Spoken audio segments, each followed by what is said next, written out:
Yaani kama nasikia tu wanafanya lakini kuzungumza sisikii.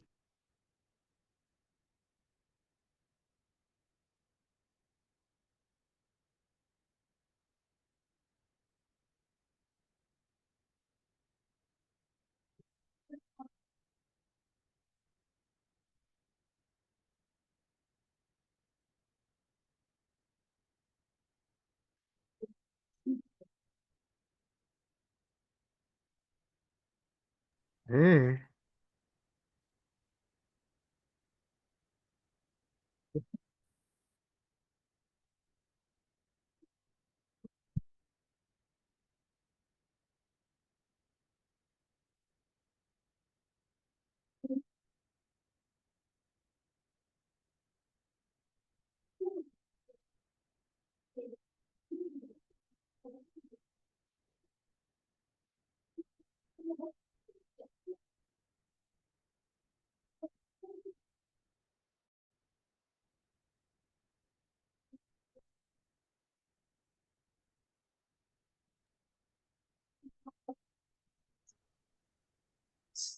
So good morning, everyone, once again.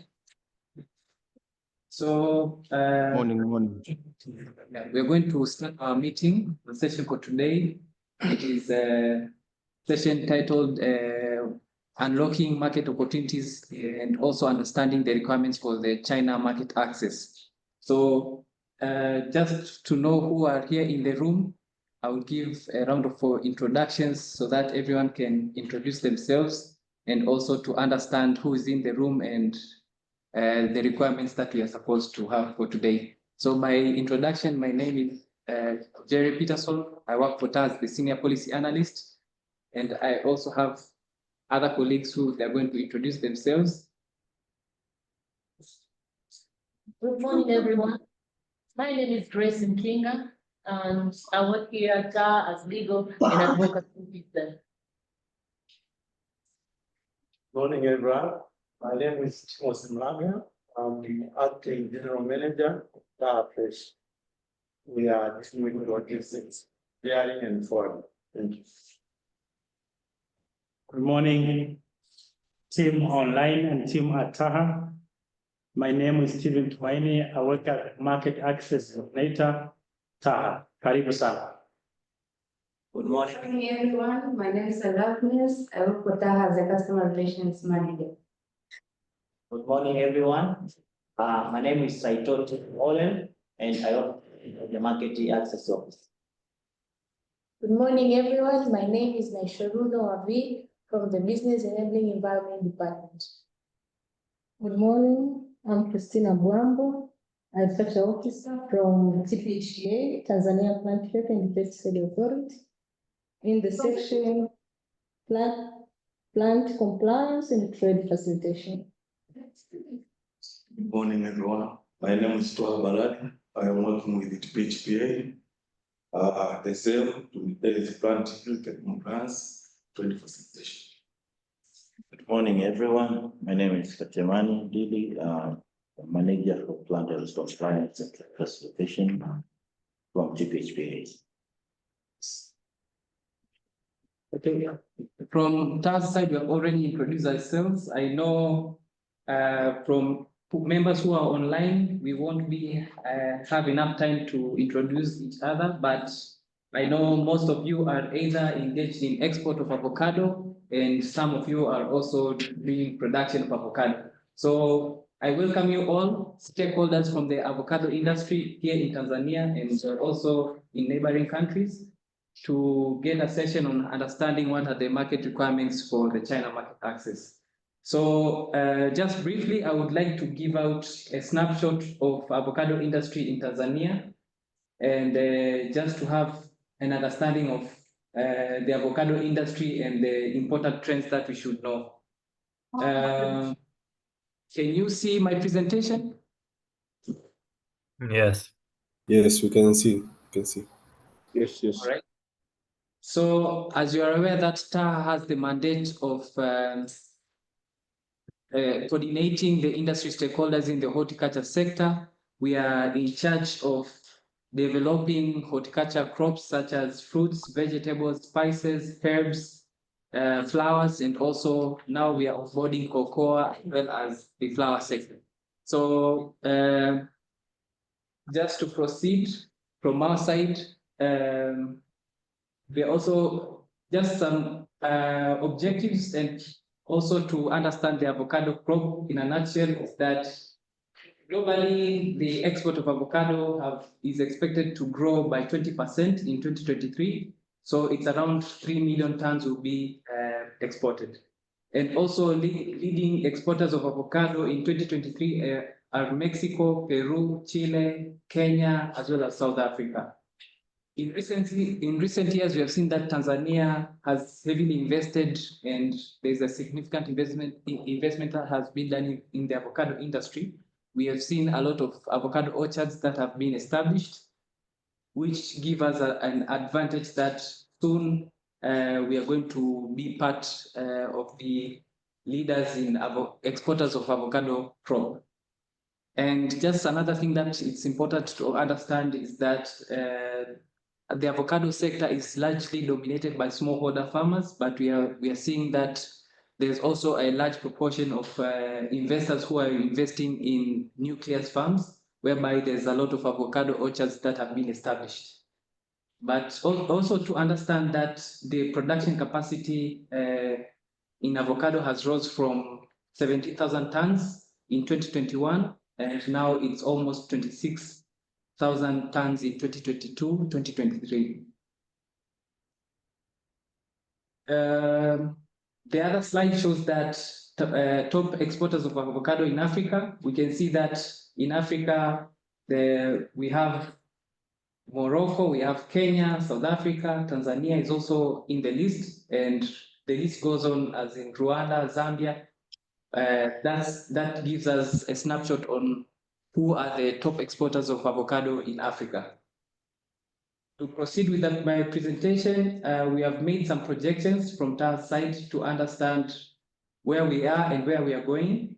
At the moment, Tanzania has exported over 27 tons of avocado, but in projection for 10 years, we have seen that we project avocado exports will grow to 236 and 21,000 tons. And also the production capacity will be 393,000 tons. So those are just projections that we think the avocado sector will grow in coming 2033. Also, in the terms of export market, we see that Netherlands is the most important market that has absorbed over 61% of the volumes, and followed by India and UAE. that is why it is very important that now we can start preparing ourselves on how are we going to access the China market, and also to make a lot of diversification because of the challenges that exist in the Red Sea.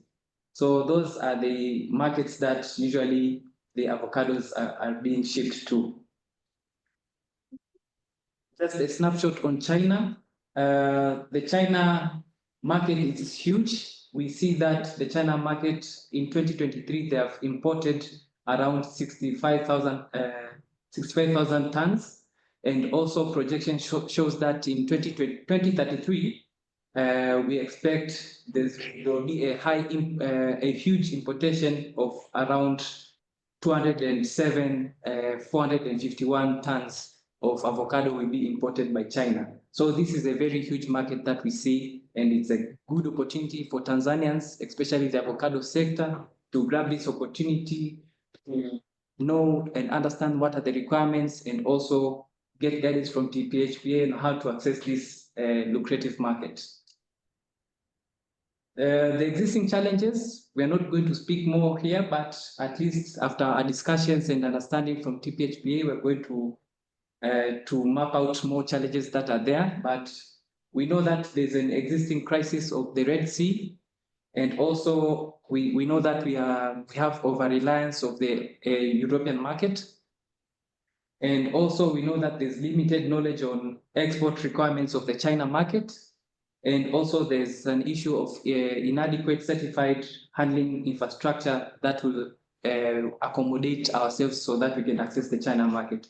So in a nutshell, just this to preempt the discussion on issues related to China market access, that is Taha's presentation.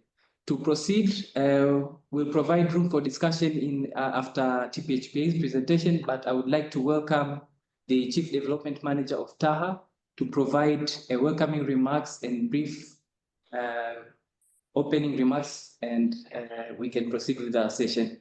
Karibu, Chief. So thank you very much, Jerry. Let me take this opportunity to firstly thank all of you for responding to our call to this meeting. This meeting is also important for the avocado industry, and we felt the urgent need for us to meet and get concrete information about how we can realize the opportunity in China. I thank our colleagues from the government, TPHPA. We thank you so much.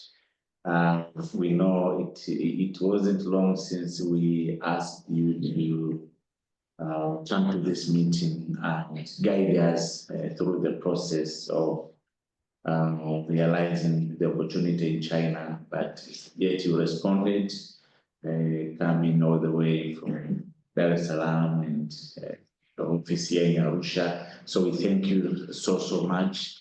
The government has done a tremendous job in getting us qualified to export to China.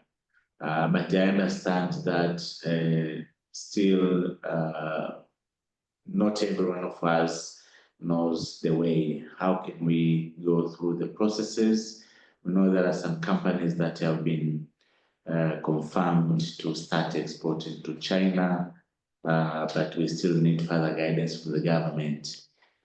How? So the how is a very key word in our discussions. So China market is actually extremely important, especially now that we are facing some issues in reaching to the EU market, which is the main market for avocado for our country. So it's extremely important for us as a country to diversify to other markets, especially in Asia. We do have some exports to India, but I understand that the market size may not be as big to the capacity of absorbing the good portion of our holdings. But we also need to explore opportunities in other markets. We have started with China, but we proceed with other markets apart from Europe. This year we attended for the first time ever. We attended Fruit Logistica in Hong Kong, and some of you who joined us in Hong Kong in this meeting, and we realized that the opportunities in Asia are immense. But as a country, we need to prepare well, and we need to guide our stakeholders on the best ways that we can realize this market. So please have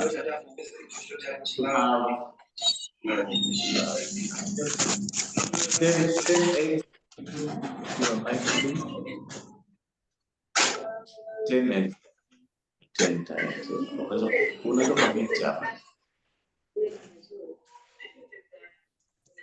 So please, we are having our experts from TPHPA answer.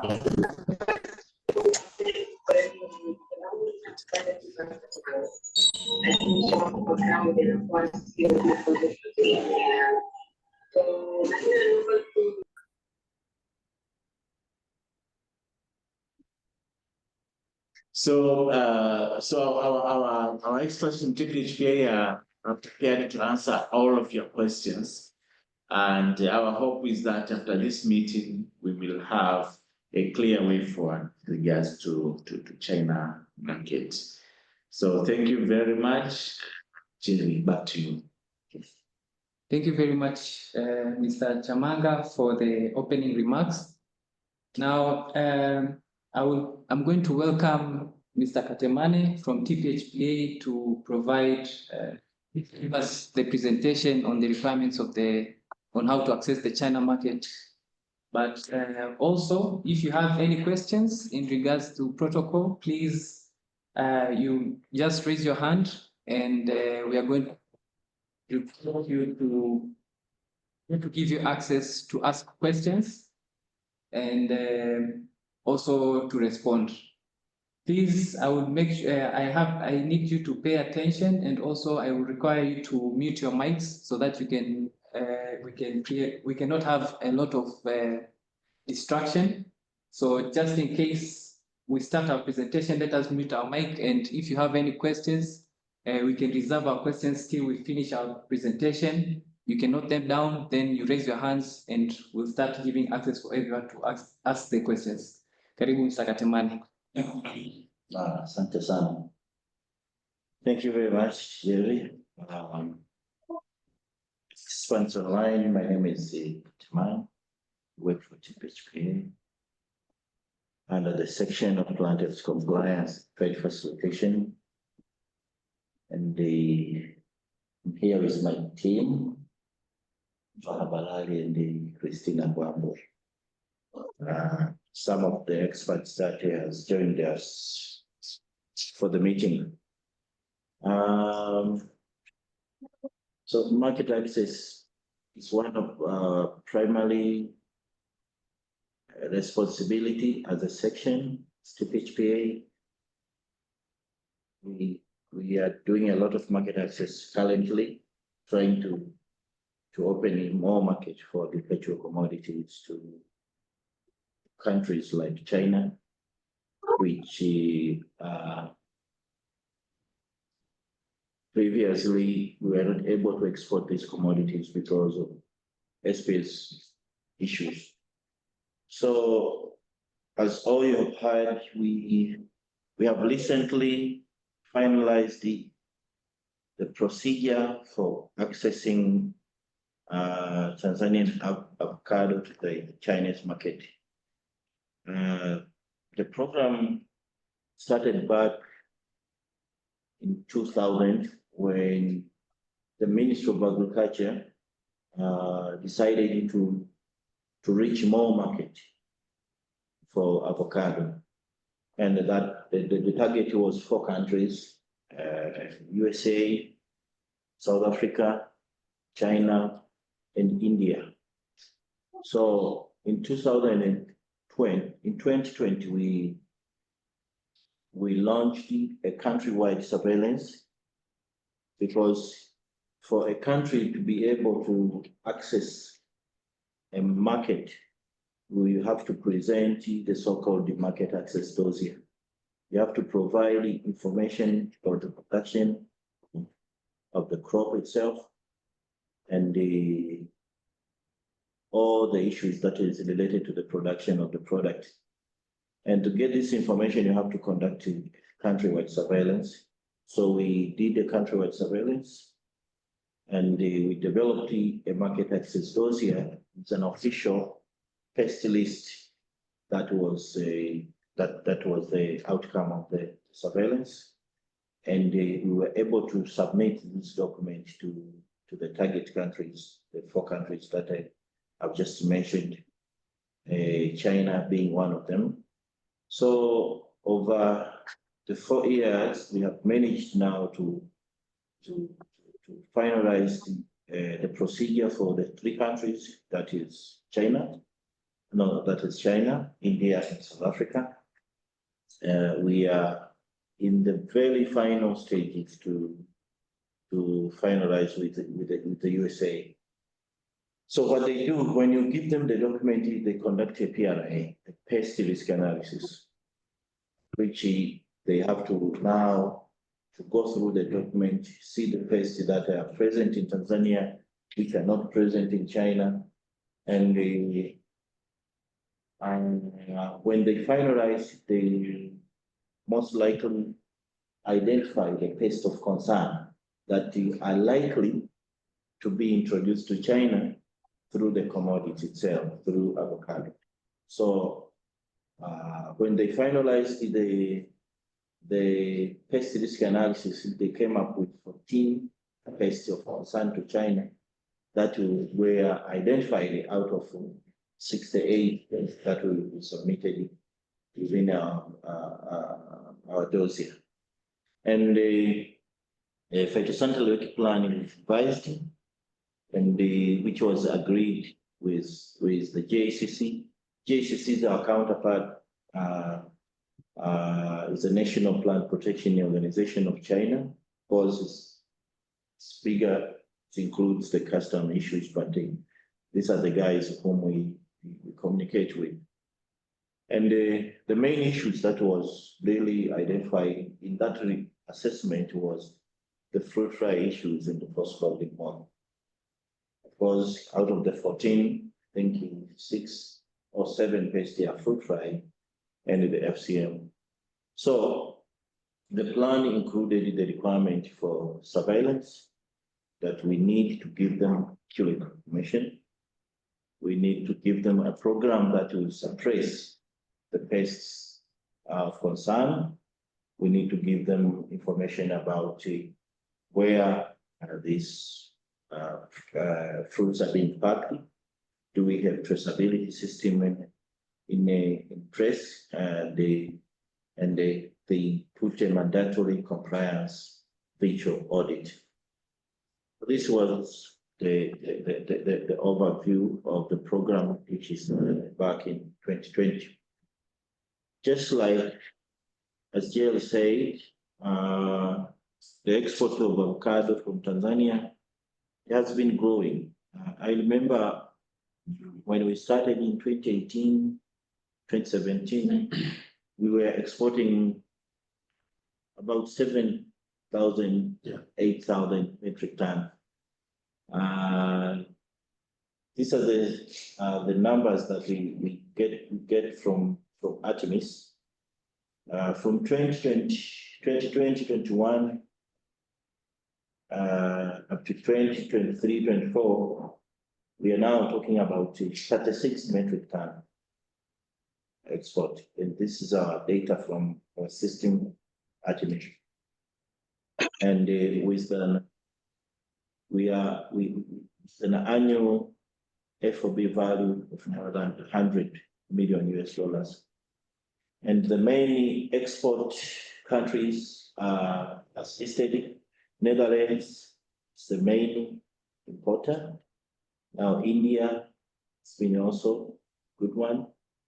But I think with China now coming in place, we will see the number changing a lot. But in the snapshot, this is where avocados goes. So, just like I said in my introduction, we needed to establish a program that will make sure that we access the market. Because part of the discussion was how to assure the Chinese authority that we can handle this issue and we have system in place that works. So these are the elements that we needed to put in place. First of all, establishing a surveillance program, meaning that we devised a surveillance whereby farms which are involved export are registered, and the agronomists from these production sites, they have access to our COBO collected application, and they are capable of submitting data on routine basis, maybe weekly or monthly.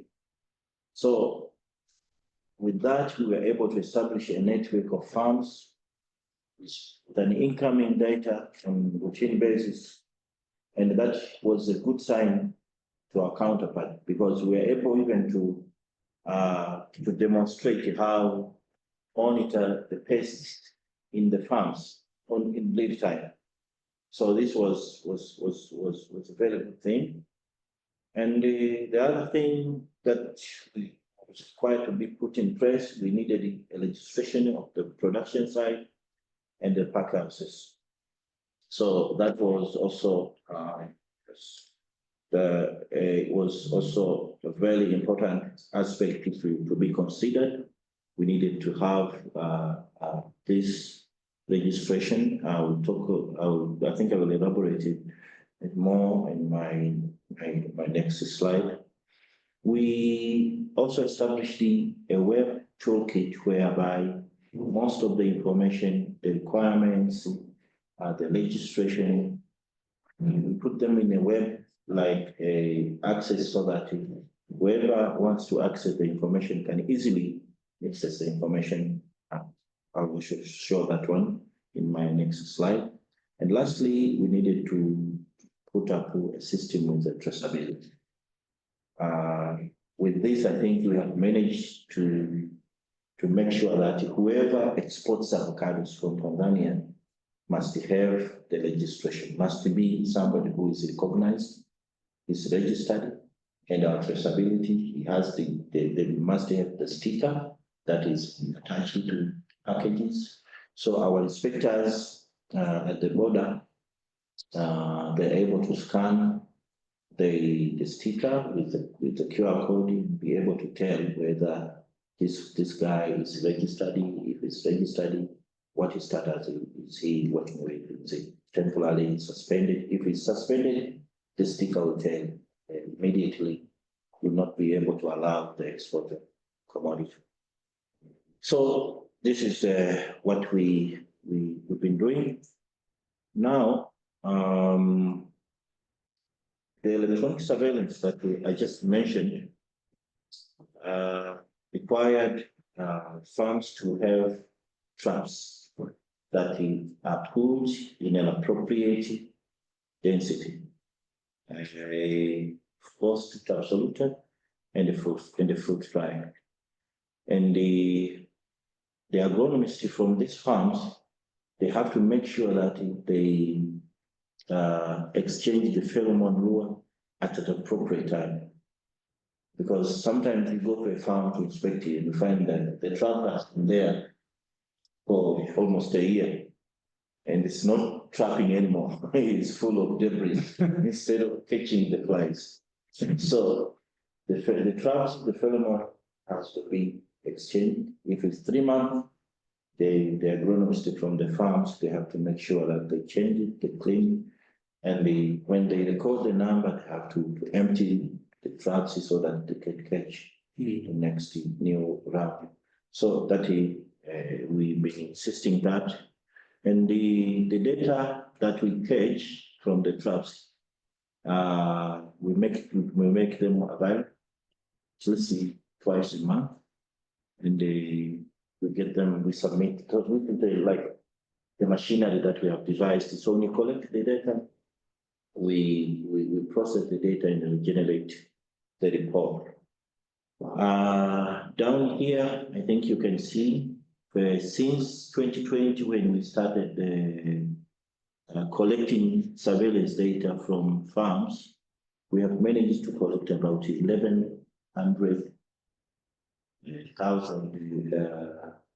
submissions from various farms. So this is an active surveillance program that is giving us at least data that we can even plot them against time and be able to demonstrate to our trading partners that we are actively following up, monitoring the pace of concern from the producers. And out of this data now, we are able to generate profile of each farm. For example, the chart available, we're able to generate profile of each farm and be able to tell whether what is status the farm is. So this is one of the output that we get out of the data that we collected from the farms.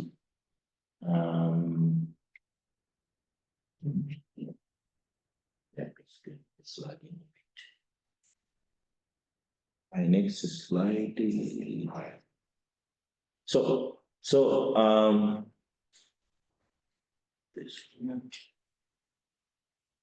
the other thing that we needed to put in place was the registration of production site and the farm.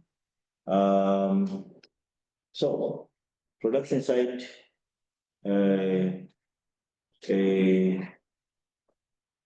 we put a mandatory requirement that they have to be audited by TPHPA. So whoever wants to export to China must be registered and be audited by TPHPA. So there'll be a routine inspection.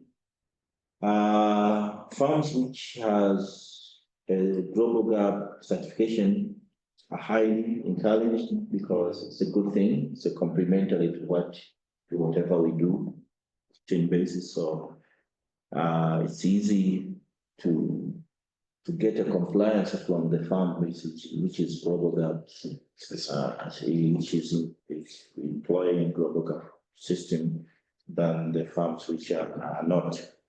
And the sites has to have traps, clean data. They have to have a clean status with data depicting low pest surveillance and the registration format.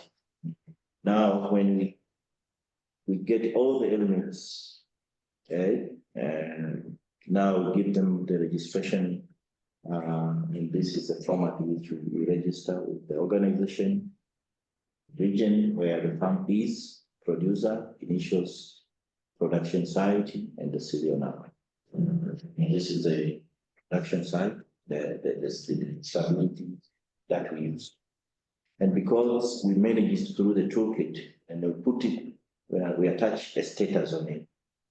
So if you, for example, say it is suspended in our toolkit, and the QR code will change when you scan to show that status.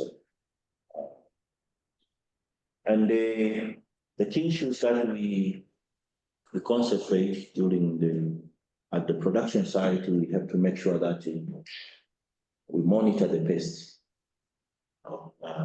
We monitor the pests of concern, So each farm must have a logbook and the scouting records that show each pest. For example, the number of catches, for example, you have to demonstrate that. And I remember during the audit, the live auditing of some of the selected farms were by the Chinese. That was a very key point to prove that you've been doing the monitoring. So the logbook with the list of pests on routine basis, maybe the first week of October. What numbers did you catch? If it is 0, then that is a good thing that shows that the production side are actively following up. The fruit fly monitoring shall be initiated at least 3 months before harvesting.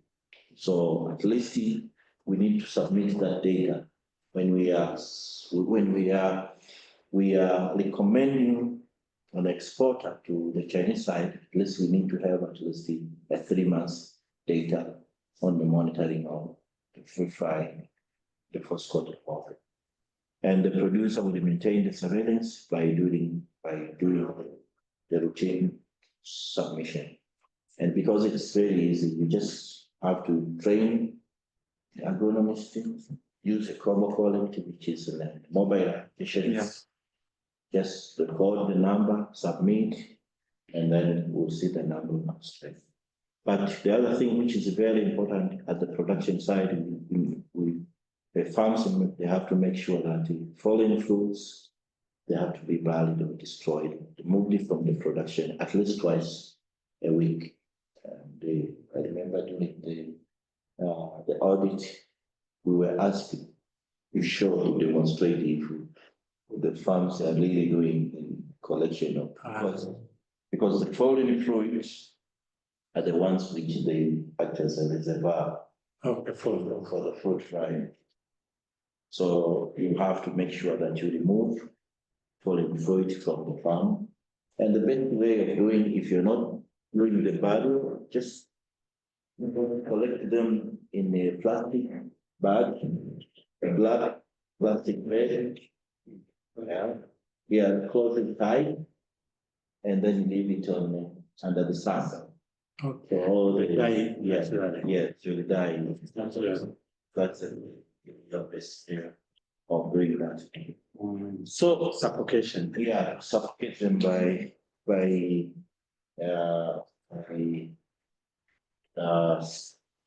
send them under the sunlight. So that is the registration of the production side. The other requirement is the registration of the pack house. So pack house, all pack houses must be registered. To be able to export to China, you have to show that you have a registered pack house and it's audited by the HPA. Yes. And the minimum requirement for the pack house is it must be unidirectional. That you have the entry from one side, the exit on the other side. That's how the packers should be unidirectional, because we try to avoid the contamination. So packers must also have a garbage area or the rejected. When you have rejected fruits, you have to put them in a dedicated location. They have to demonstrate that they conducted the surface sterilization. They have to have a dedicated sorting area, the cold room for storage, and the staffs with proper gear. That is it's a requirement. So at the minimum, but I think during the audit we have a long checklist that we have something each and every pack house for them to be able to be plastic for China exporting. And the registration code for pack house is similarly to the one with the production site. The organization, the producer, the legend, producer, initials, the pack house number, serial. So, and that is very important because on every phytosanitary certificate, this traceability code has been clearly stated.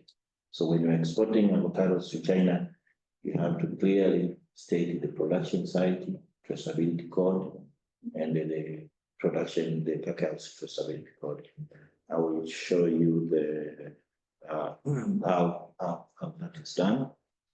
The next thing is, so for service measures at the pack house, fruit shall be inspected, packed, stored,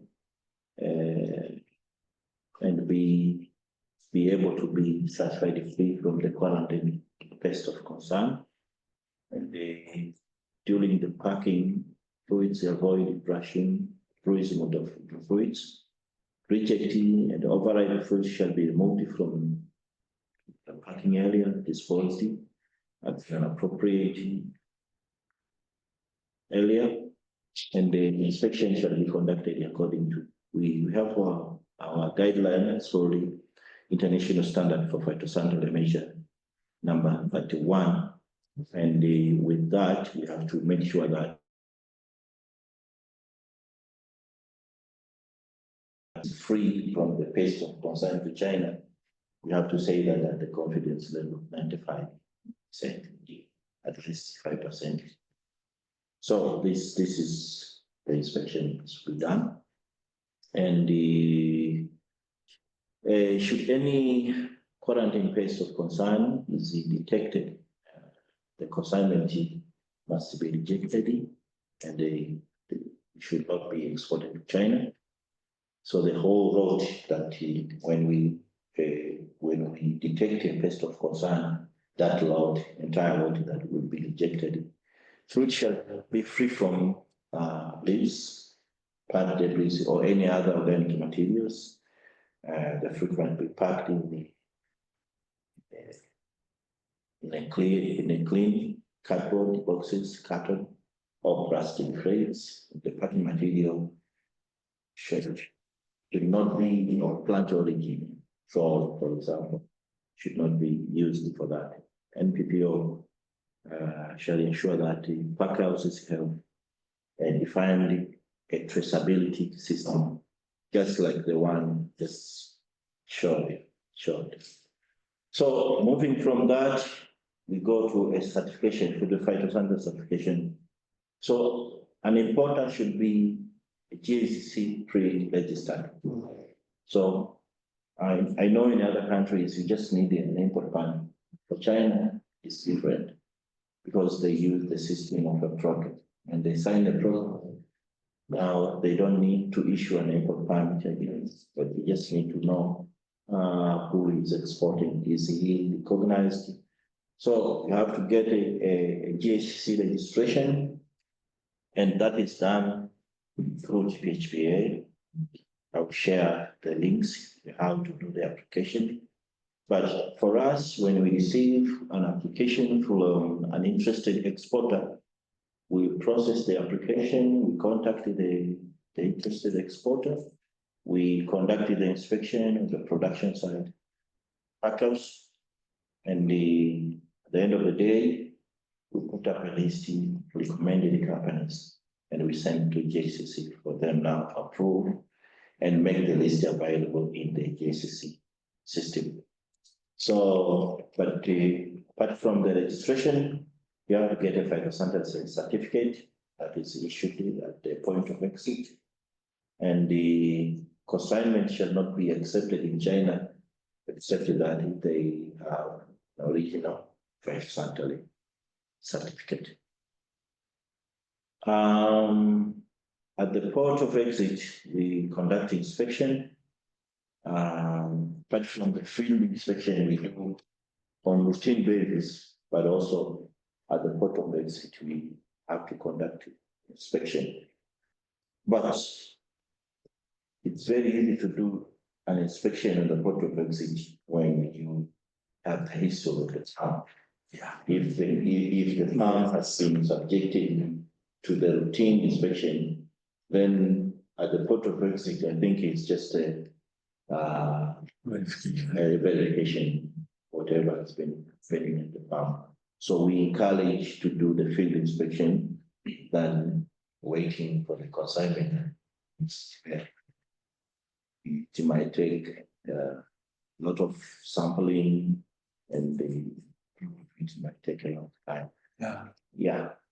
So in any case, should any quarantine pest concern be detected, we do random sampling, we take 1 or 2 boxes, and then when we detect a pest of concern, then all consignment will be rejected for export to China. And then China has an extra requirement for fumigation. All consignment that are exported to China must be fumigated with methyl bromide. And the fumigation is supervised by TPHPA. So if you conduct fumigation with your own team, and then you arrive at the port of exit, the fumigation certificate, the inspectors do not recognize that. And we have registered fumigators. Not everyone can do fumigation. So contact TPHPA in advance, ask them if you don't know. I remember this year I encountered one of the scenario. A guy was exporting avocados to China, of course, to India. India also required fumigation. Yeah. So he didn't know that the consignment has to be fumigated. So when he arrived at the port of exit, he was asking for a fumigation certificate. He didn't have. And then when he was told, okay, you have to fumigate. And then he just went without asking, contacted some guy, they pumped 32-gram cubic meter methyl bromide in container for 24 hours. So after 24 hours, he came back with a certificate with the details. Hey, I done my fumigation. It's like, hey, told you to poison this, yeah. So imagine subjecting the fruits at it was not even 32, it was 48 grams per cubic meter. Yeah, for 24 hours. So I think the exporters, they need to know, and for the ones who are registered already with TPHPA, they know what to do, because we normally subject them to the process, making sure that they have the capability and they do in accordance to the requirement. And during the audit with the Chinese, we were asked to even demonstrate how we conduct the fumigation. And the best recommendation from the Chinese, of course, for example, pesticide, they normally do with the fumigation sheet. They put up a stud of fruits on their pallets. They cover fumigation sheet. They pump in the gas. In 2 hours, they open the fumigation sheet and then done. But the Chinese, they're mostly interested with the container rather than doing by company fumigation sheet. So once you finish your process, yes, so just put it in a container, put the gas, and once you finish, you open, you do the aeration. Then, because one of the requirements of methyl bromide gas, you should not put a container for a shipment while it has the gas inside. You have to do the aeration first, then clear the methyl bromide gas, and then sell out. So if you're using a container, make sure you have enough time to fumigate, do the aeration, and then load the container for shipment. Otherwise, to be against the marine transportation regulations. Yeah. So the requirement is 32 grams for less than 2 hours at the temperature, which is 21 degrees Celsius in the above. So this is the requirement. And after you have done the fumigation, in the phytosanitary certificate, you have to make sure you have this statement. So sometimes no, you have quite a number of border exits, especially and the inspectors at the border, they keep changing. Yeah. Sometimes you meet a guy who doesn't know that there is a requirement for additional declaration.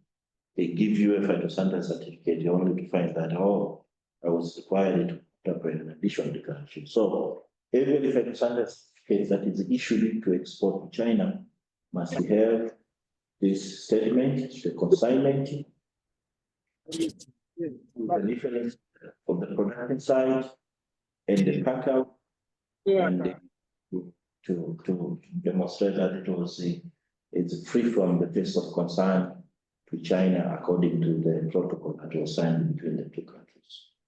So statement. And the face of concern to China, like I said, 14 pages. Madam, okay, sawa. What is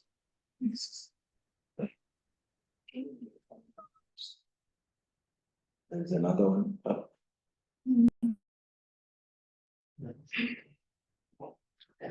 Okay.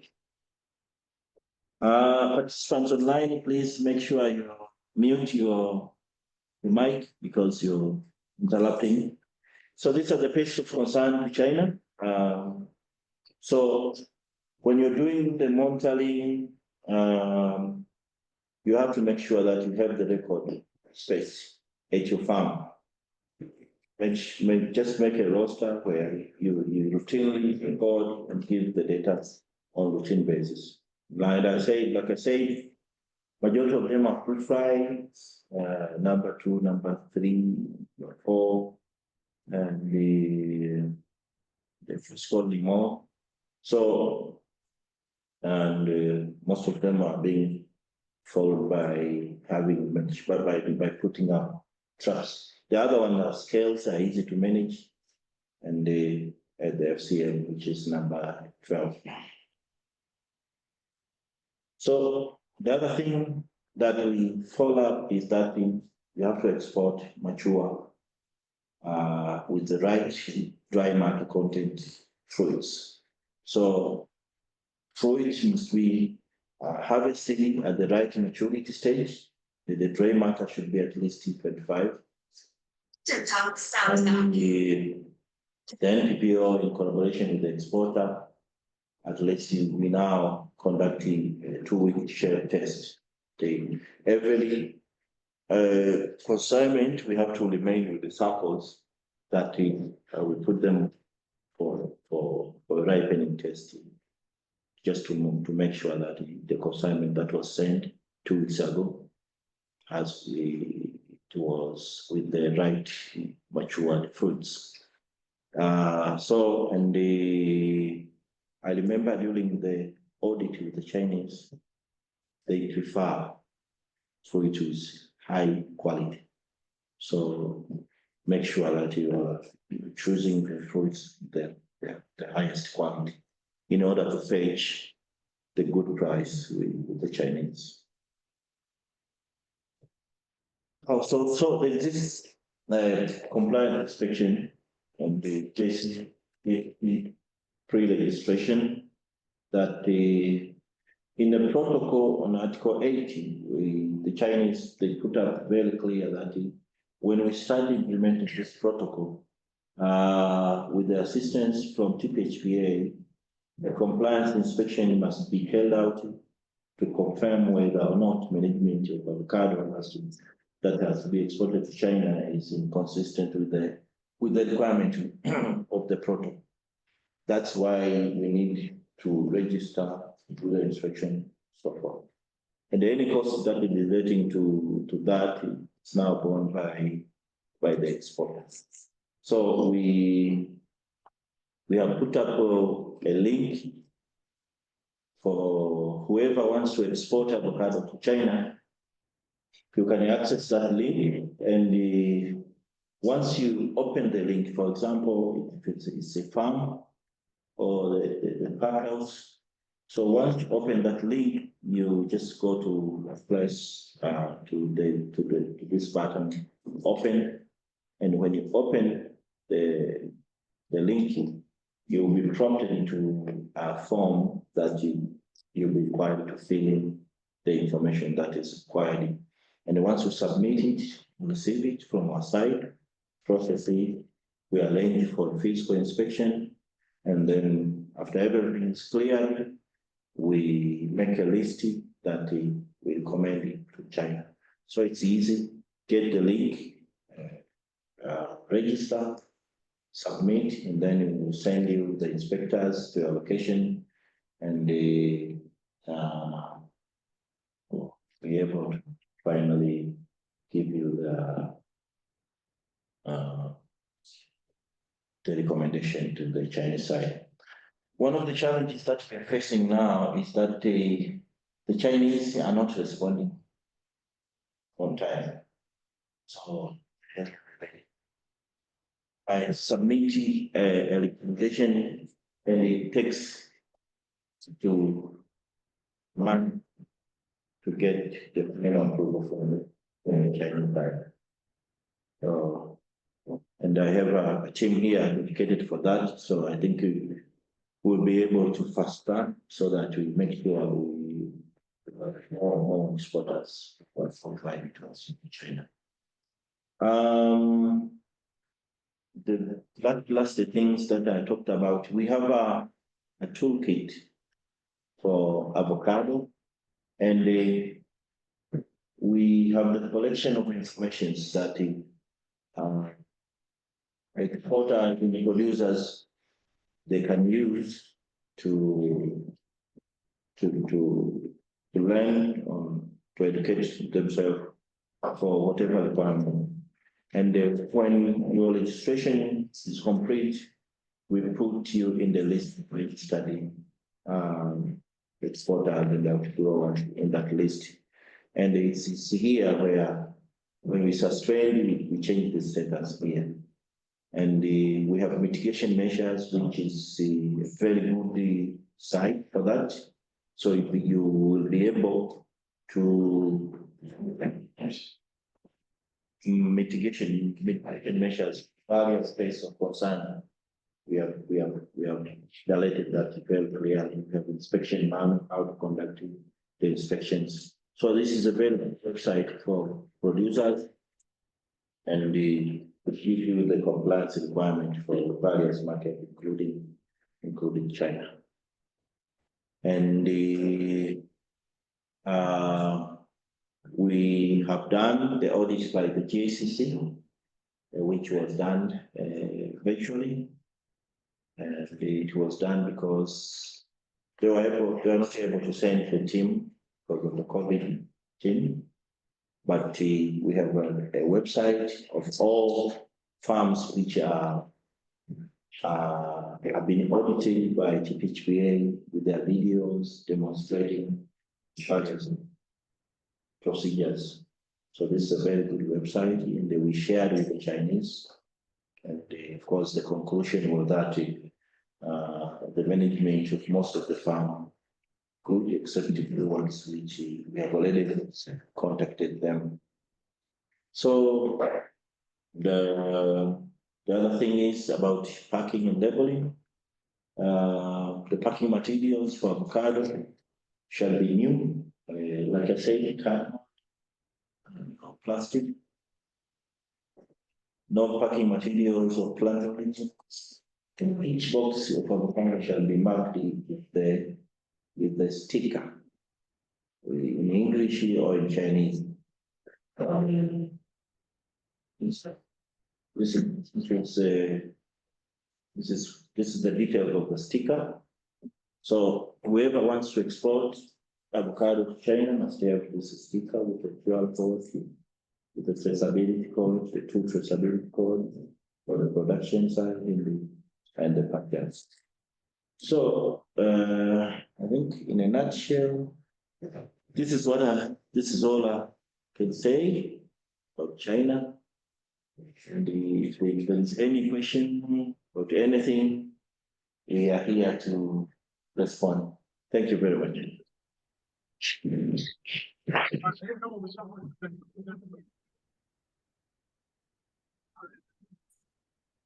Thank you very much, Mr. Katemane, for the very good presentation regarding the step-by-step on how are you going to access the China market.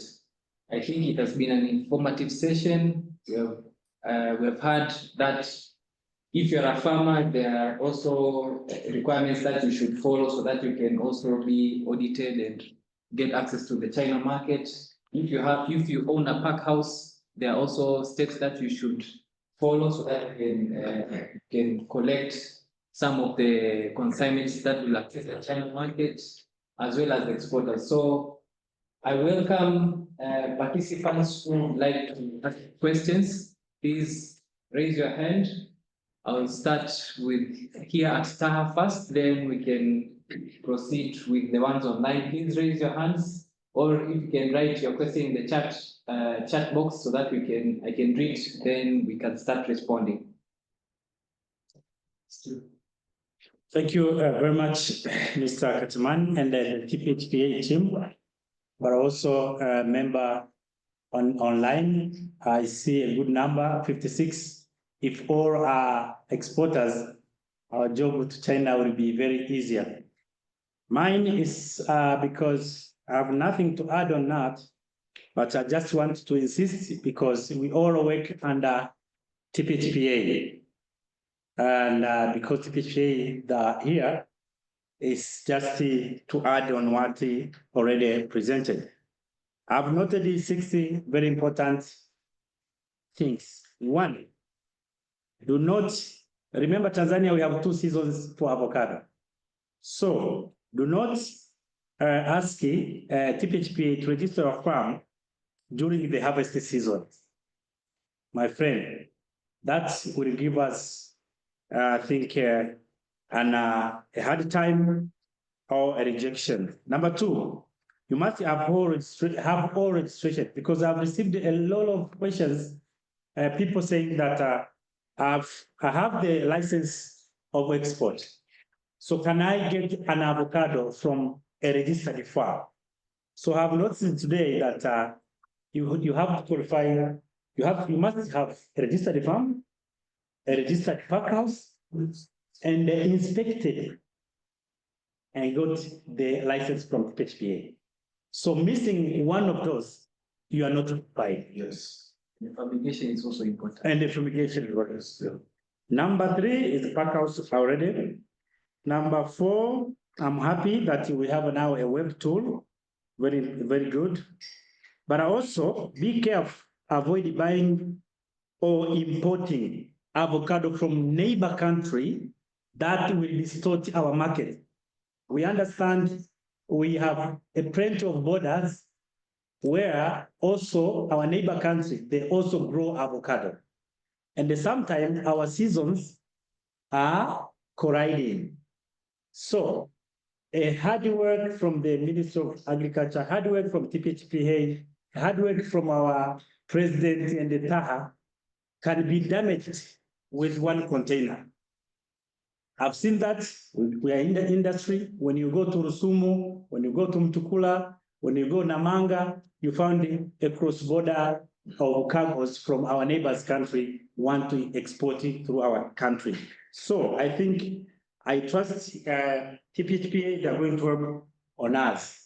But also I've seen the requirement of 2 languages. It's very important to have Chinese. I remember last time we were in Hong Kong, also they write that questions. They say, yes, we understand English, but if you want to be competitive in that market, it's better you label with local language as well. Asante sana, I submit. Okay, thank you very much, Stephen. I believe those were comments and rather not a question. So I welcome Timothy if you have any questions. Yeah, thank you very much, Mr. Katemani, for a good presentation. My question is on finding fruits. So did you coordinate with the NEMKI maybe on the issue of the environmental issues? Because the way I've seen, of course, I'm not a professional in the farming. The way I've seen here, there's something NEMKI might interact on these issues. So did you coordinate with them maybe to let farmers and exporters in the safety side, in the safe side of their operations? That's my question. If a plastic bag. Yes, and the barrels also. All right. Before Mr. Katemani responds to Timothy's question, at least we'll pick questions from our stakeholders online. Anyone who has a question, please raise your hand so that you can unmute and ask your question. Members online? Someone raise the hand. Comment. Okay. So, Harry said, are you going to share the presentation?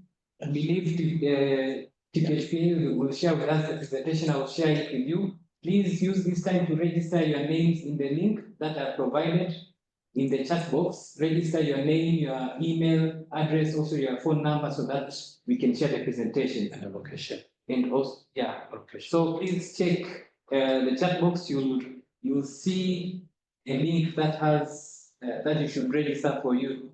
We can get your information.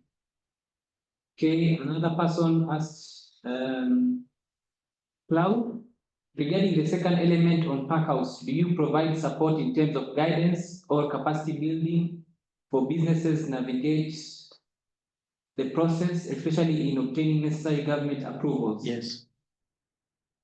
So this is the second question that Klaus has asked. Third question is from Tevin. Tevin is asking that if the link to register for accessing the China market has expiration date. Okay, so at the moment, we're going to receive a response from TPHP regarding these questions. Edwin Frenny is asking, how do we get the audit checklist? It will help the internal audit before applying for the external audits. So they want us to, TPHP to share the checklist for the audits. Moses Anei is asking if an exporter does not own a pack house, can they meet the requirements by using a pack house that is registered? That's another question from Moses. Leo is also asking that an exporter interested to export from Rungwe and does not own a registered pack house. I think he's asking the same question as Moses Anei. Chacha Magige, how long does the process take for the time an exporter applies for the registration of the farm or pack house until the inspection is done and until the audit company is certified? So he's trying to understand the time or the period whereby they're going to receive an approval.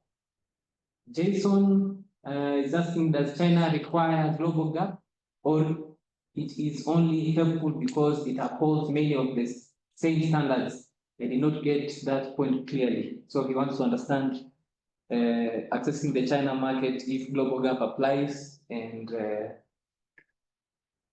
if it's an additional advantage. Frank Samuel, maybe you continue picking the Maybe you can respond. okay. So members, let us pay attention because TPHP is going to respond to the questions, then we are going to proceed in collecting other questions from the stakeholders. Karibu Mr. Katimani and team. Yeah, thank you. Thank you all for the good question. Participants online, both and the ones who are here. I think I'll start with the comments from Steve. These are very good comments. At least you should start the registration earlier because there's a requirement of time that you have to conduct some monitoring. Some of the tests they require at least 3 months information. So it is just the requirement. Regarding so whoever wants to qualify export to China must have a production site. It might not be his production site. It might be owned by a group of farmers. But at least we know these farms were sourced from a source which is recognized by TPHPA. And it has been subjected to inspections and the verifications. That's what we do. So that is, you might not have a farm of your own, but at least where you're getting your fruits might be from the source which has been subjected to the routine inspections and So the same applies to packers. If you are an individual but you are interested in exporting avocados, is your name on it? We'll put the pack house where you need the packing. We'll put the traceability or where I have sourced your product. So that is very important to be considered. Currently, we are facing these people, somebody comes in, he will buy from an recognized producer and they send them to India, whatever, only to find out the fruits not in compliance with the requirements. So it's very important for that. And the good thing about registration, we have put a coordinate in the registration. So when you're applying for a registration, you'll be asked to provide the details about the farm which you are intending to source the fruits, the location, and the pack house in which you are intending to do the packing of your fruits. So when we send our inspectors, they already know where they're going to conduct the exhibition. So this should also save us from sourcing avocados from locations which are not known, including from the neighboring countries. Timon, you asked about the plastic bag in the barrier. Maybe they should plastic bag, but I think there are some plastic bags which are already they're being sold in the market. It's the black one. Yeah. So that one can be used. But for the barrier, you don't need a permission from them because it's exposed. Yeah, it also helps to improve the soil quality. So once you expose them under the sunlight, so you can just dispose them.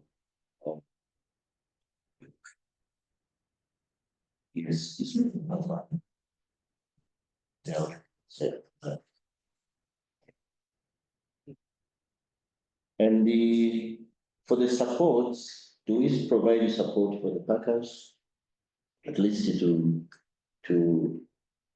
adhere to the standard in compliance? We just provide the technical support. We will come at your pack house, we will inspect it, we will tell you that this is missing. So, and we have categorized these questions according to, for example, there are some requirements. If you're not fulfilling a certain requirement, we call it as a critical requirement, and that will lead you to rejection of your package. Some of them are just minor requirements. Maybe they just require some minor correction, and then you proceed. If it's a critical requirement, and they will tell you, please make do all the activities required, and then we'll come for a next inspection. So we will share with the checklist with STAR, so that they can give you the checklist in advance, so that at least you know what to expect when we come for the audit.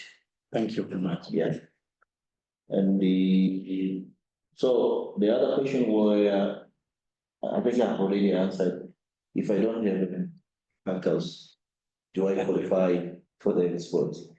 You might qualify for the export if you're using a registered packers or a production site which is registered.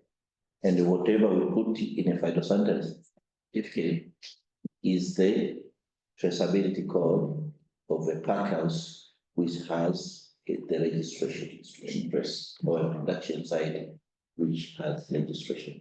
Yeah. Yeah. And because this information we communicate with the Chinese, and they have them in their database. So if you put something else which is not in their database, you are automatically rejected. Yeah, this one is going to a lot sourced from the production side that is recognized by the PHP. So try to avoid that. Don't send the packers to China if you don't have a registered production site or a registered. Yeah, I remember. I think it was in April this year. Certain company really shipping avocados to China, and they were rejected at the port. And I think they were sent to India or something like that. So they are very serious with that, and they are only accepting consignment. They like it to submit. How long does this take? On our line, it might take a very short time. If you are ready, submit your application, we send the inspectors, they do. We make a recommendation to GSC. The problem now comes to the other side, because we've been using the embassy very much. And we have a dedicated officer from GSC who is stationed at the embassy. We use him a lot. That, okay, we have already submitted our listing. What is the problem? Because it's easy for him to communicate with the GSC directly. But we try our best to push the embassy so that we get the registration in time. But he cannot tell how long does it take. From our side, it can take 1 or 2 weeks to complete the field inspection and the submission to GSC. But now the approval by the GSC side, that is valid to take 2, 3, up to 1, something like that. Yeah, I think I have responded to most of the questions. Thank you very much. This is traditional. The important point on the GSC registration, that is very important, because without being registered in GSC, that means you can't have access to export the avocado or any other product to GSC. So that is very important to fill the registration form through the link, the farm registration and the pack house registration form. Then after that, immediately, as Katimani explained, we go for the inspection. If all the requirements are met, then you get the traceability sticker, and also the process proceed for exportation. the product. Maybe just one, I didn't notice one. Is change the slogan from mandatory to China? No, it's not. It might be a buyer thing. Some buyers, so it might be a market requirement, but not as a mandatory requirement for, yeah. But you might encounter a buyer who tell you that I will not buy fruits which are not grown.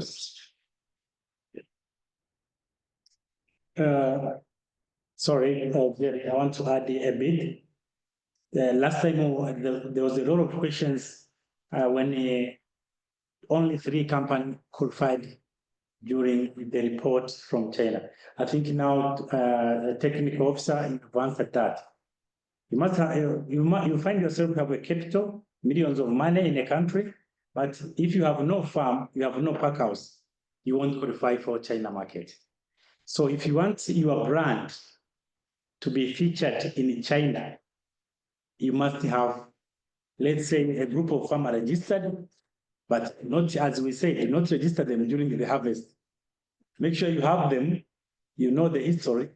And also, I think, Mr. Katemane, before you say the China traps are coordinated and are electronic tracing. Yeah. So remember also, I will advise you also to contact the TPHPA to advise you on the proper traps for your farm.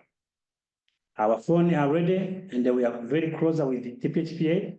You can ask us, then we connect you with the TPHPA. Because we've seen in the market, people nowadays, they are bringing the traps, which they don't even catch the FCM. Yeah, you know, so make sure that you buy traps from the reliable supplier. You can ask us or TPHPA so that you don't end up wasting your resources and the money. Thank you very much, Stephen. Members online, I believe we are following the responses from TPHPA team. Please, if you have any other questions, drop your questions in the chat box or raise your hand. But I'll proceed with question from Frank Samuel. Frank Samuel is saying that, thanks very much, such an informative presentation. I understand maturity requires 25%. I presume this is the minimum standard. What will be the maximum required? So I think he's asking about the maturity framework content.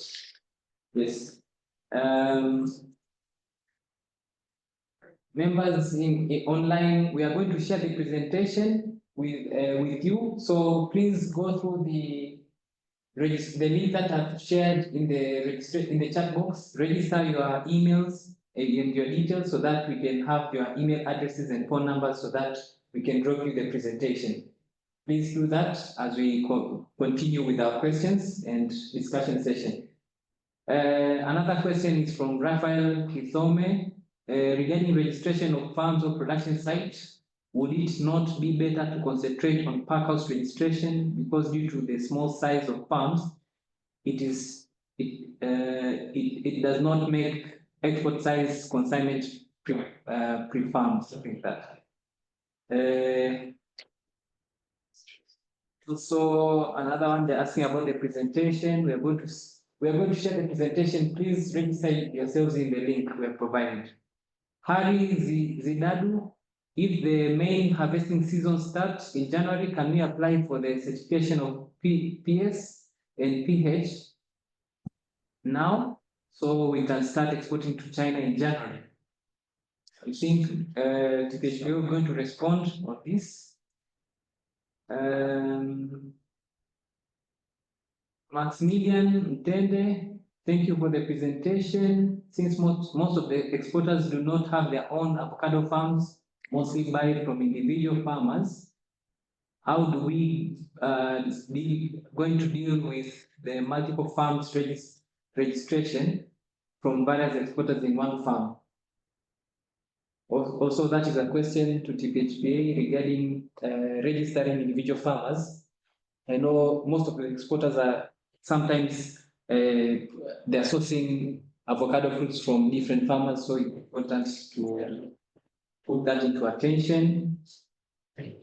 Another question is Gabriel is saying that there is a complaint from Kenya exporters that fumigation does harm the health of the avocados, thus compromising arrival of the fruits. So we are trying to understand, is it true that fumigation is affecting the fruit health when it is going to arrive in China? Another question is from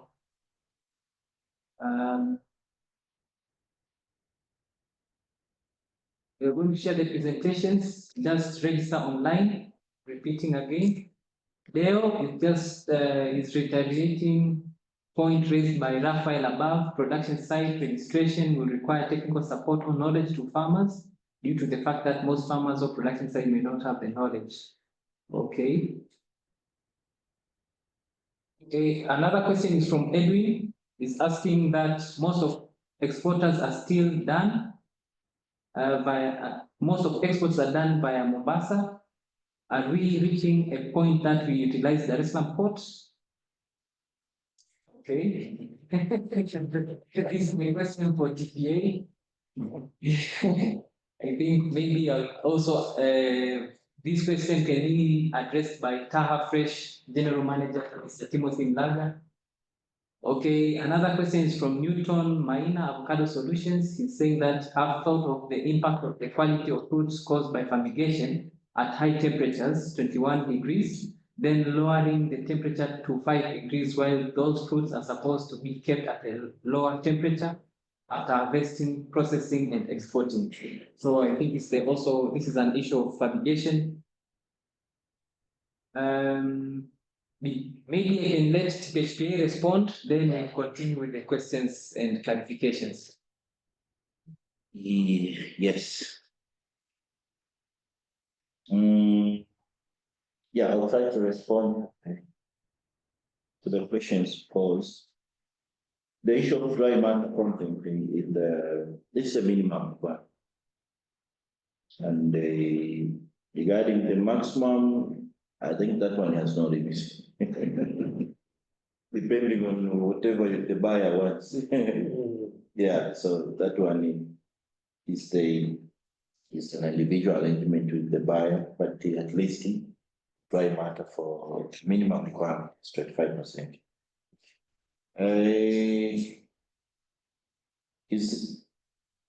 There was a suggestion that we concentrate with the registration of the pack house. Yeah, because most of the exporters buy from small scale farmers.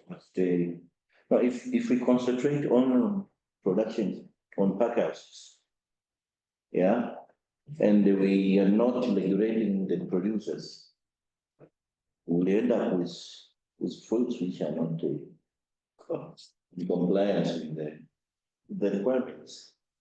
That's why we need to do the monitoring from the production. That's the essence of having a production site being registered. I think it's a high time that exporters have to encourage your farmers that okay, if you want to buy from you, you must comply with the requirement. For example, if a farmer has 1 or 2 acres, can only buy 1 or 2 traps in his farm, being registered, and then be able to submit the data. And that is the good thing. So it's very important that we have farmers who are knowledgeable of the market requirement so that we produce fruits that are in, because it takes only 1 or 2 consignments that are non-compliant, and then you end up with the rejections and eventually a country being banned from exporting. So I think the emphasis should start from the small scale farmers, make sure that they are produced in accordance to the requirement, and that's the essence of doing that. So it's important to have them both registered so that we can monitor. And the other thing is having them registered. It's easy for us to do the job. In case of a non-compliance, yeah, we know where to start, where to trace back, where how did this happen. So it's very important to know that. If somebody wants to export, in general, you can start your registration now. Yeah, because the area the better. Yeah. Yeah. So, and the other question was, so I think I've answered that one, that we have a number of unregistered small farmers in the exporters buying from the small scale farmers. So it's, like I say, it's very important to have them registered. Thank you. And the other thing that we are trying to, so when we send our team to do the inspection, they do also the other part of it. They have to tell the farmers on the requirement. Yes, they have to show them that, okay, if you want to export to China, this is farming, and we adhere for that. One of the requirements that China has also provided is that we need to establish buffer zone for the production. And that's what TPHP is now doing. We will procure traps, but we will put them in the buffer zone.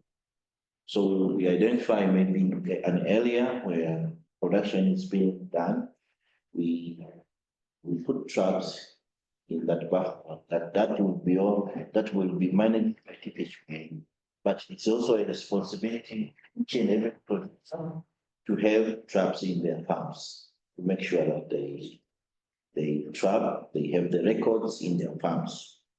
And as I say, we know the best traps. There was a time we visited the farm, the guy was like, hey, I don't have any fruit fly here. Because he was using the wrong trap. Yes, of course, he was not being able to catch any fruit fly. But when we changed the trap, the next day we went to the same farm. We saw a lot of being caught already. So get in contact with Steve. I think he's very knowledgeable. He's been working with TPHPA very closely. So if not TPHPA, contact him. He'll give you the best recommendation for the traps. Yeah. So, and the fumigation, does it not harm the quality? Fumigation, first of all, fumigation is a mandatory requirement by the Chinese side. Without the fumigation, we will not be able to export any fruit to China. And the 32 gram per cubic meter for 2 hours has been researched and has been proven to be a dosage that it does not harm, but it's effective on killing if there is any mark in the fruit. So, and it's the same recommendation we use for India. So we wanted to negotiate that during the negotiation with the Chinese side. And we were given a condition that is even, we cannot fulfill it. Okay, if you're not fumigating, at least you should source this fruit from a pesty-free area. My God. The pesty-free area, only heaven. Yeah. So that's the alternative. If you're not fumigating, at least you should have a pesty-free areas that is recognized by the PHPA with the standards required. That requires a lot of money to do that. And it might not be possible even to achieve because of the liquidness of the fruit fly and possibly more. I said 7 kilometers. 7 kilometers with the buffer zone. 7 kilometers. 7 kilometers. So it is very difficult. So in terms of technical support, yes, we provide technical support when we reach the farms. But now, from now onward, we'll be also conducting seminars and the awareness programs. We have just finalized the an avocado quality manual from TPHPA, which explains all this stuff. Wow. Yeah. And the quality manual. Yeah, the quality manual. Your software and the soft copy and the hard. So we'll be soon we'll be able to disseminate that. It explains all the requirements for various markets, for India, for China, for South Africa, for Europe. So we just have compiled them in one document so that whoever wants to engage in avocado exports, they know the ABC of that. And the VAR export, I have a bus. Yeah, I think this one, the capacity of Dar es Salaam is coming up, though slowly, but at least now we are handling some containers at Dar es Salaam port. Initially, we didn't even have the regulated containers. At least now, if you walk along the port, you will see a stack of regulated containers. So it's the capacity is coming up, but I also understand that through time, the Ministry of Agriculture, I think 2 years ago, they conducted very good research with a very good recommendation that was submitted to the government. I think the government now taking measure to make sure that we move now from Mombasa to our own. I understand there is a huge competitive advantage of using Dar es Salaam. The Tanga. Yeah, in Tanga. So it's we continue to engage with the government so that they can now have infrastructure that will be able to use our own port. So fumigation in 21 degrees Celsius, and then you lower the temperature to 4 degrees Celsius. And what we recommend is that you do the fumigation before you do the pre-cooling, so that when you cool them, they are already fumigation. So immediately after sorting and being graded, you send them for a fumigation. From the fumigation now, them in the cold or pre-cooling. Yes. So yeah, because it's a requirement that we cannot skip, we cannot avoid. It's a requirement already. It's there.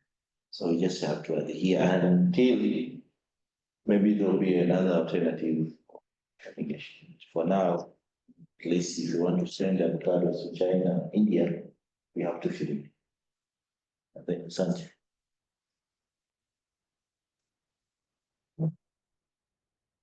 Okay, again, I am requesting all members online to register in the links that we have shared. And I've also shared the phone number of Stephen Tumaini, who's the Market Access Coordinator at STAHA. If you have questions or things that you would like clarification or connections, he's going to support you. Moving to another question, Newton is asking that, is the China government charging any import duty on avocados from Tanzania? That's a question. Alpha is asking that, how frequent is fumigation done in a year or whatsoever? Is TPHPA going to illustrate how to do it and they will do it or they will do it themselves? So Alpha wants to know if you're going to show how you're going to do fumigation. Sanjay is asking that what about fumigating small consignments by air cargo? I know there are some ship consignments that will be moving by air. Yes, so which does not require a full container fumigation. So the practicability of doing fumigation for air shipments. Another question is from Victor. Victor is saying, I'm looking forward to introduce traps in Tanzania, FCM traps, FCM for a distributor. So I think the PHA He's welcome. welcoming you to Test. those products here in Tanzania. And also, Edwin is asking that is the registration only for individual farms? What about farmers groups, FPOs, and AMCOs? I know in the Southern Highlands there are a lot of farmers groups that registered. So how's the practicability on registration process? Alpha is also asking what happened to the pack houses and farms that were audited already and they are not nowhere in PHPA's portal. So I think it's there are companies that were audited in 2022 and they want to know their status because they have not received any formal communication regarding this issue. Okay, Edwin is asking another question that does it cost any amount to register pack house or a farm? So another question from Martha is that is there a possibility for TPHPA to share the database of the farms registered by them? So in case I need to buy avocados, I go straight to the registered compliance farm. Okay. Another question. Ranke is asking for contact details for TPHPA. And also, there's another question from Dale. Any exporter interested to export from Rungwe and does not own a farm or a pack house, drop me an email. I think Dale is trying to fish some of the companies that are here. Okay. I think the questions we have finalized collecting questions from the chat box. Are there any questions from members online? We are about to close our session for today. If there's any question, please raise your hand so that we can hear you and you can ask your question. But let me bring TPHPA to respond to the questions that were already raised in the chat box. Karibuni. We can start with the Edwin question on the registration. Does it have any cost on the registration of the farm and pack house? There is no cost, but for inspection of the pack house and farms. After filling those forms, then you need to pay or to pay for the inspectors and the officers that will visit or do the field visit in order to do inspection and audit. That's all costs appear, but for the registration form through the link, no any costs. And also concerning the registration for the groups of growers, it's important for all the farms to be registered. This will make easier the traceability in case of non-compliance notification. It's easier to do the trace to know where the error or where the problem is. And for the fumigation,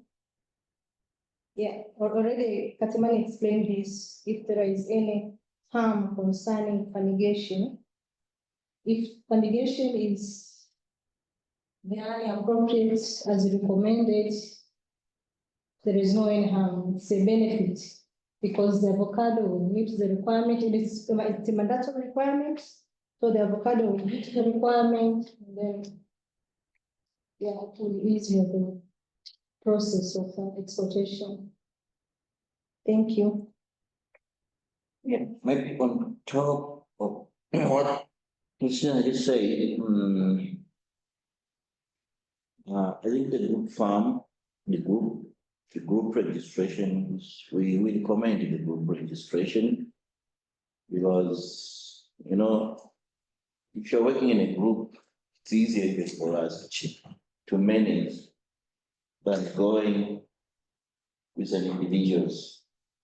So group farm and agriculture are highly encouraged to apply for registration because from there we'll establish a team that we have a group of 500 farmers located here.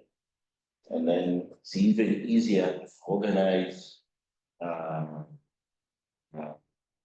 seminars, dissemination programs for them to be able to follow and implement whatever we want. And fumigation by air cargo, how is it done? Every consignment must be fumigated. If it's not in a container, we use the fumigation sheet. So if you have 2-3 pallets of avocados, we use the fumigation sheet to cover, we put the gas, we aerate them in a car. So see, that one is also has to be done. So how often the fumigation must be done? It has to be done to every consignment that you intend to export. So every shipment, you have to conduct a fumigation. So tell the TPHPA in advance so that they can organize inspectors to supervise that. For those who do not know, first of all, you are not allowed to use any fumigator who is not registered by TPHPA. Because the ones who are registered by TPHPA, they know how to do the fumigation.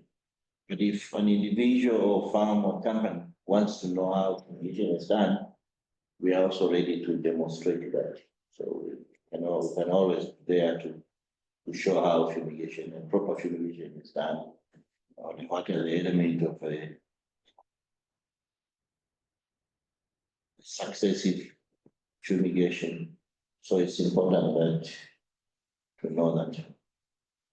The issue of import duty for avocado to China, the government is working on this. It was only yesterday I was contacted by an officer from the Ministry of Foreign Affairs. So they are in the process of writing to China regarding this. So I think we will get a response very soon on that. And the good thing is that they have the contact of the officer, and he was very much interested to know when are we starting to export the avocado to China. And I told him already, we have sent already 2 consignments. Yeah, I've seen a comment here from Avocado. Yeah. Yeah.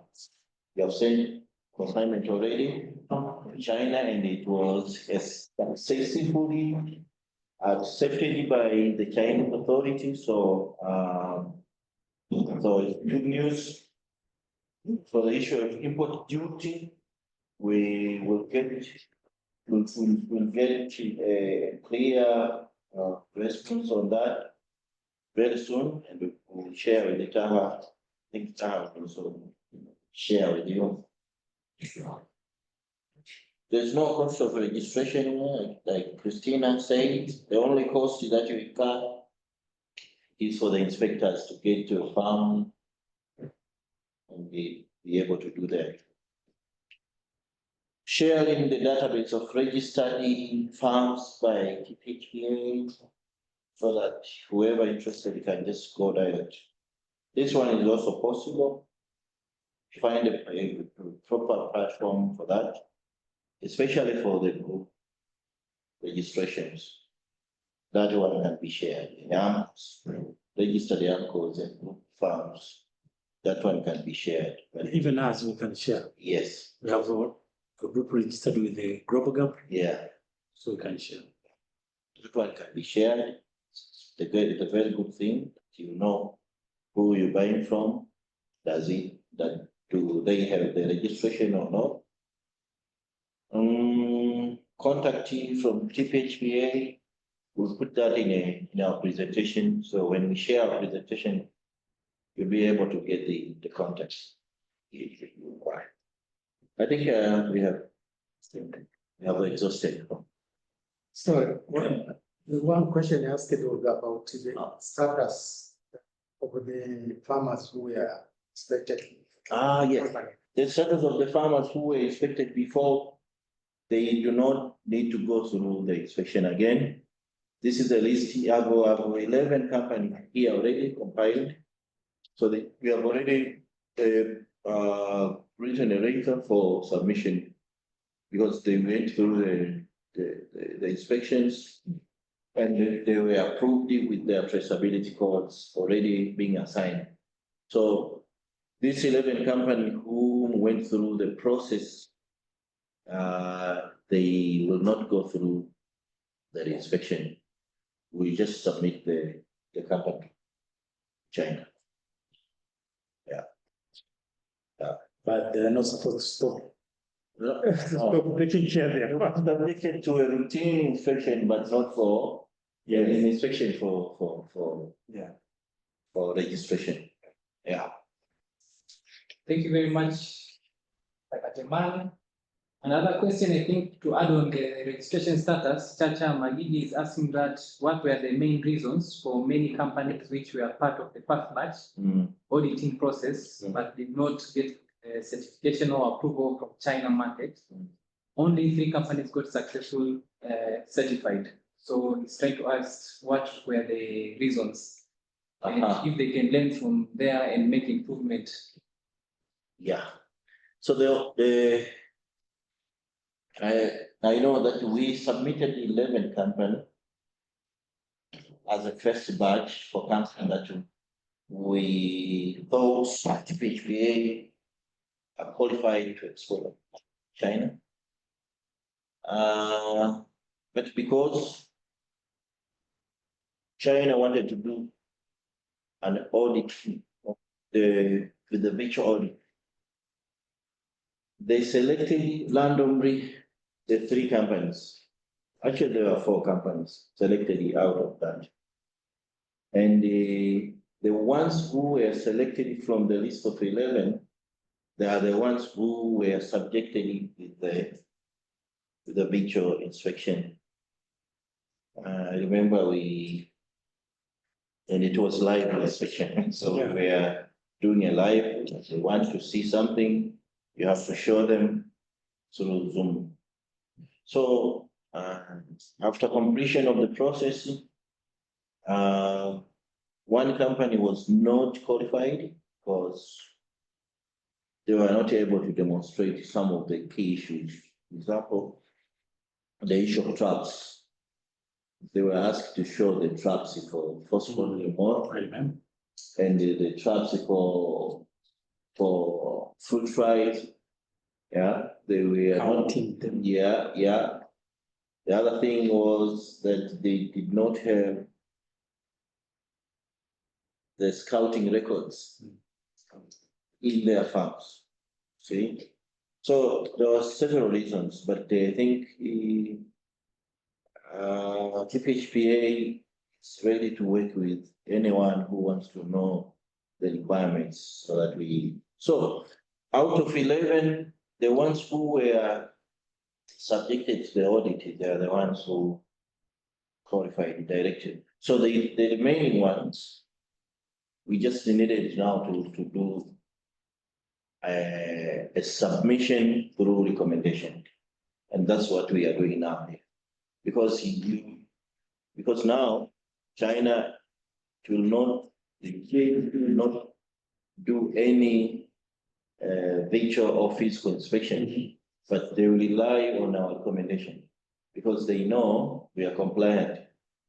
Unless we get non-compliance. When we get non-compliance, we will make them maybe to want to repeat the exercise again.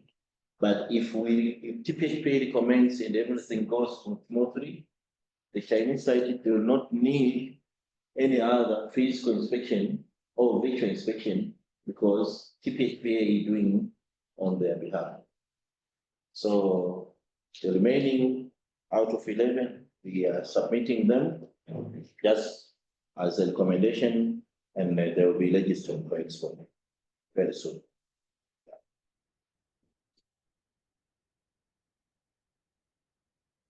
But I think if you are an ambassador of the country, and because I know how much effort Mr. Katiman, the TPHPA, because I was part of the team. Let's be honest, because we had a Europe market, and there are some of the market where they didn't require a lot of, there was no big hassle like China market. Some of the exporters, they were registered, but when we contacted them, they refused to give us cooperation. Yeah, let's be honest, because we want our country to win the market, and because the good thing, even our CEO now is around us. Let's see. I think it's a big market, millions of people, and our avocado is much likely with that country, and I'm sure because you are the businessman and the women. Let's comply and ask us a lot of questions. We are ready to help 24/7. And I think a lot of companies are going to win this market. Asante. Thank you very much, Stephen and Katemane, for providing clarifications regarding the questions that were asked by the stakeholders line. I've received 2 more questions, then we are going to finalize our session. Before I raise the questions that are asked, I would like to request all members online to register. I've sent the registration link in the chat box. Please click the link, then you register your name, your company name or business name, as well as email and phone number, so that you can share the presentations and the links to access China market. So another question is from Abdallah. He's asking what amount does the fumigation process cost? So he wants to understand the cost for fumigation. And also Alpha is asking the estimated time after you submit the list to China, how long will it take to get the accreditation done?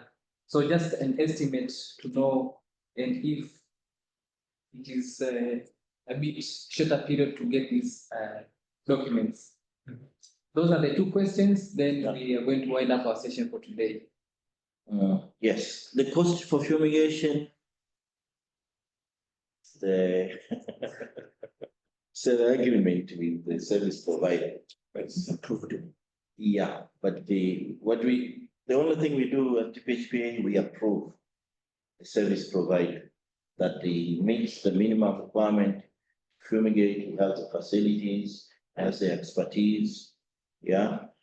So once it's registered, and then now that is the negotiation between the exporter and the provider. But yeah, shouldn't cost more than 100 per container. That is subject to a negotiation with the provider. Like I say, estimated time is a bit complicated. We do our part, we submit to China. They are the ones who make the final decision.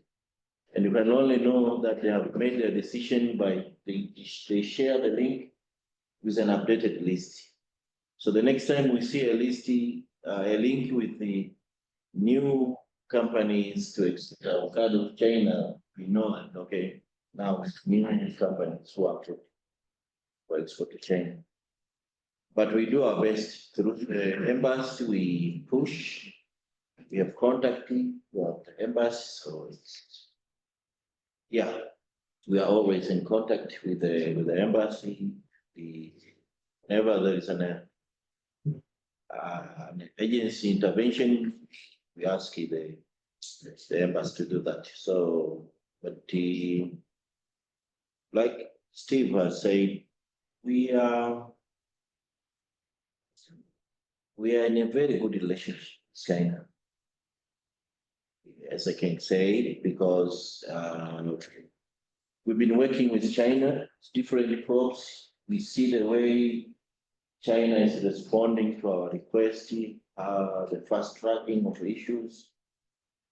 So, yeah, let's use this opportunity to, yeah.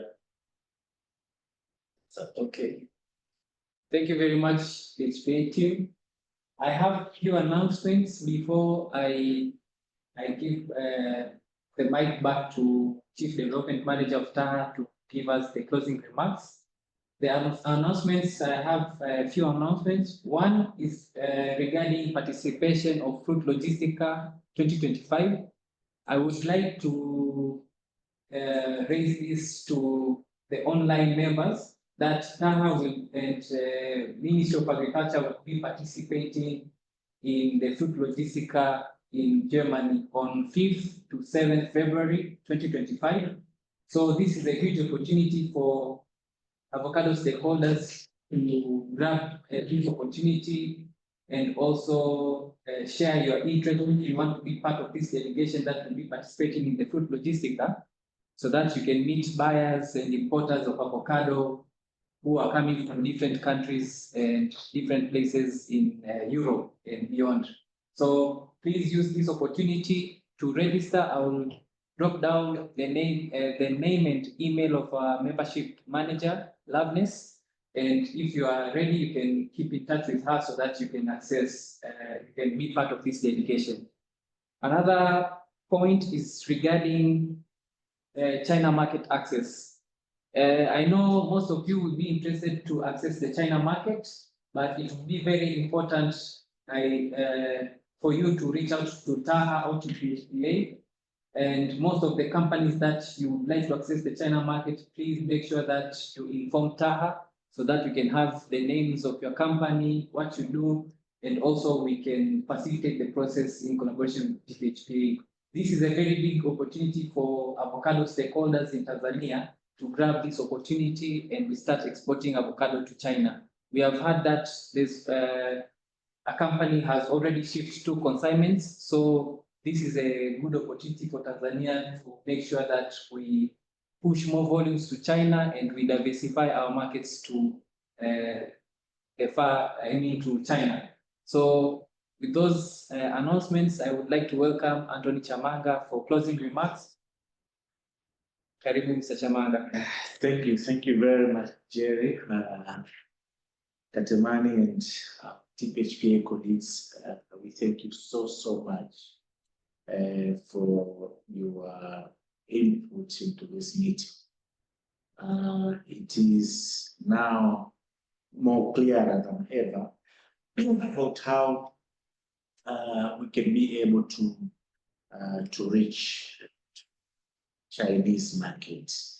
So we are having this initiative on avocado, but the ministry is also spearheading in opening up market opportunities in China for other products as well. So thank you so much for the significant attention that you are giving to the avocado industry, so cultural industry at large. Participants, tunawashukuruni sana for being attentive in this meeting, for the questions that you've raised and the discussions that you have participated in, and your input in this process. So our promise is that we will continue to work hand in hand with the government through TPHPA to ensure that we make this opportunity realized. So as Jerry mentioned, we'll be more than happy to coordinate these processes with our TPHPA colleagues so that at the end of the day, you as companies, but the industry at large benefits. You're having our contacts through Jerry and Steve, who was spearheading these processes from Taha. And also, as Jerry mentioned, please make sure that you fill out the registration form so that we also able to get your contacts and we share the information of the presentations from this meeting, but also any other relevant information as it emerges. Jerry and Taha colleagues from the Learning have powerful coordination in this meeting. Getting a good number of participants, that shows how efficient you have been in coordinating this meeting. And this is, we will be having regular meetings, not only on Avocado, but other value chains as well, to inform you on salient issues in the industry. So thank you very much. God bless you.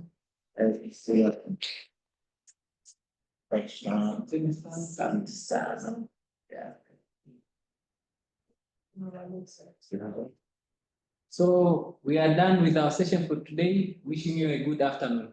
You're not inviting them for lunch. Asante sana. Okay. Karibuni sana. Thank you so much. Asante sana. Karibuni sana.